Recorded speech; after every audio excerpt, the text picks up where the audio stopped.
Welcome, everyone. This is Dr. Mercola, and today we're honored to have Dr. Gerald Pollack, who's one of the really few really expert researchers in this area of water and what it means to us, because it's such a phenomenally important component of being healthy, is having access to good, healthy, high quality water supply.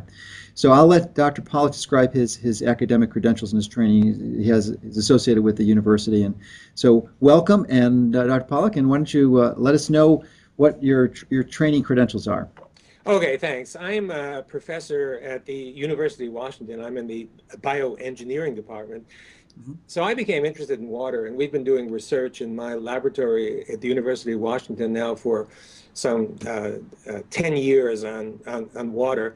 And the book that I wrote in 2001, it's called Cells, Gels, and the Engines of Life. It talks about the role of water in cell biology, and water is absolutely central. As I said, if you look at the textbook view says almost nothing about water in practically every organ in the body, and yet, as I said, we're at 99% water, so it doesn't make any sense. And what the book does is it brings to the fore the role of water.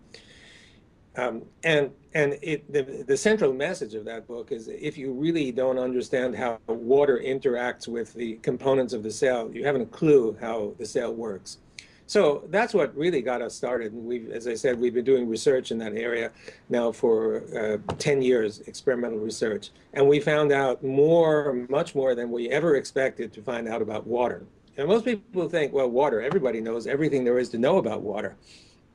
Well, I was shocked to find out that most people think that that's true. And those in the field know that it's absolutely not true, that we haven't a clue how water works. We So really don't. you think even in late 2010 that even at this stage that the leading edge of scientists like yourself really are still we're just the tip of the iceberg in our understanding of what the foundational basics of water comprise.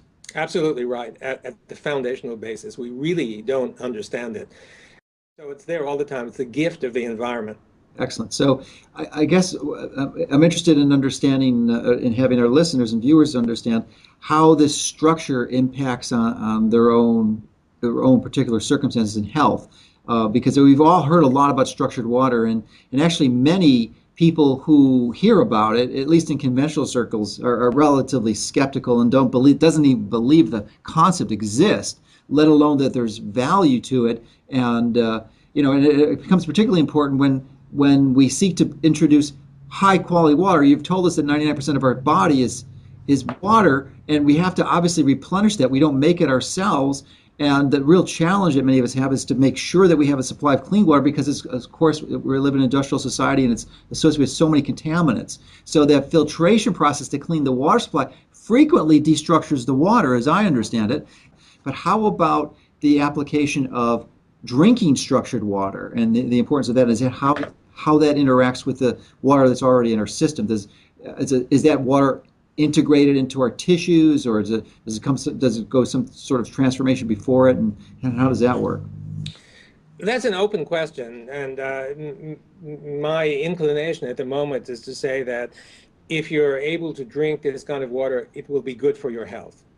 At our previous meeting, water meeting about a month ago, somebody was studying water that came from healing waters that are from the Ganges, from Lourdes and such, and showed some of the physical chemical information that was obtained on that water. And what we noticed is that water shows the same sort of signature that this structured water does. In other words, there was a particular absorption of energy at a particular wavelength that's absolutely characteristic of the structured water. It appeared very close to the same wavelength in those waters. And that makes me think that, and so it's possible that when you swallow the water, let's say water that does contain this kind of structure, it might actually be that the structured water is preserved. So if this structure is then absorbed into your intestines, then it's possible that it can be retained all the way into your cells.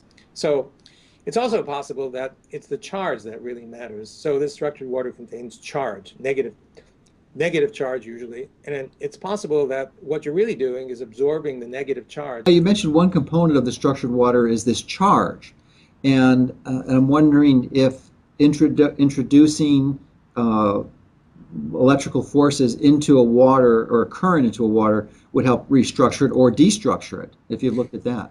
Yeah, I can do both. We have looked at that. And if you put a negative electrode right next to this structured water, the structured region grows. If you put a positive electrode, it diminishes. So the structured water is just filled with charge, and it's not free charge. It's charges that are fixed at points in a very tight matrix, something like a semiconductor. But it can build, and the source from which it builds is water, ordinary bulk water.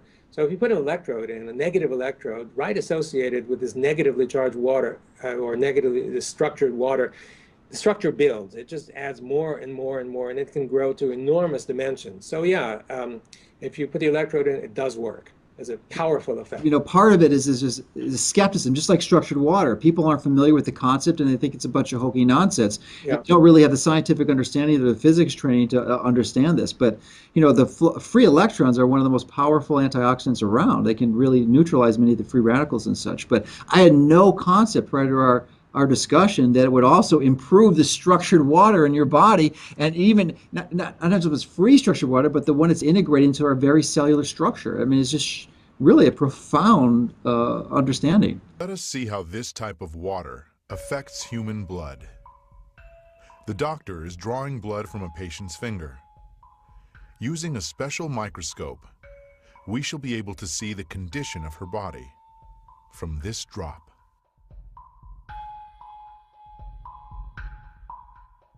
These are red blood cells, and they've lost their electrical charge, so they're all stuck together in a formation called a rouleau.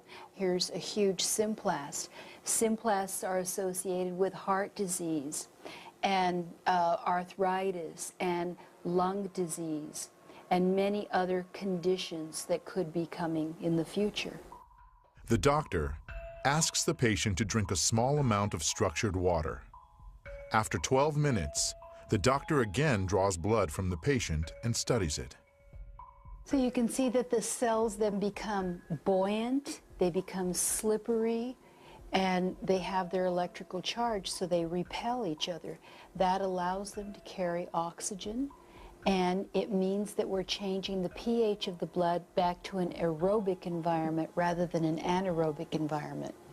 I think that's utterly amazing. That just drinking water could do that. Well, I want to go back to the structured water a little bit because it occurs to me that I kind of made some assumptions that many of our viewers or listeners may not appreciate, and that is that the benefits of structured water. I mean, it's become. I mean, it's obvious to me and many others. That's a good thing.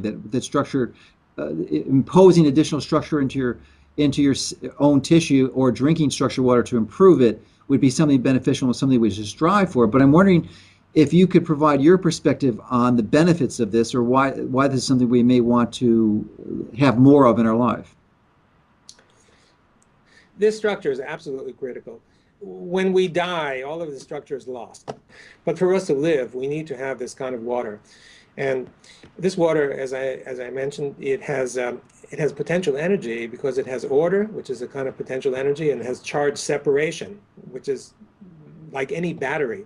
We have these batteries inside of us, and these batteries, nature has just two options. One is to not use this kind of energy, and the other is to use it if this water contains structure. And if this structure is retained, and if we get it into our bodies and it's distributed, then this kind of water could be very, very important for our well-being and our health. Okay.